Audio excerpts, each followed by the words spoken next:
Assalamu алейкум достар, бұл New Sport арнасы. Ең соңғы және ең қысқаша жаңалықтар тек қана бізде.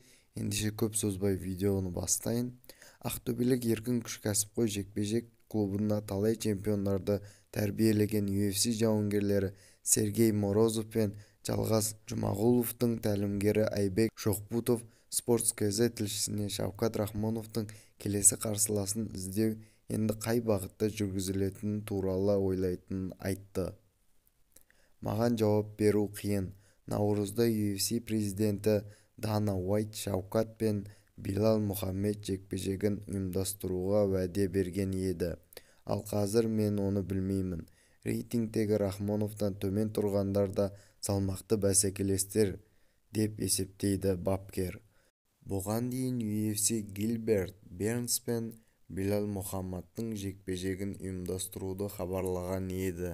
Және де олардың арасындағы жекпе-жек ресми түрде расталды. Яғни UFC Шавкат Рахмоновтың қарсыласы туралы шешімін өзгертіп, жаңа супер жекпе-жек тағайындады. Бұл 6 мамырда өтетін UFC 288 турнирінің негізгі оқиғасы болады. Достар, бізде барлық жаңалықтар осы еді. Егер видео ұнаған болса, арнаға тіркеліп видеоға лайк басып, видео туралы өз ойларыңызды комментарийда қалдырып кетеміз.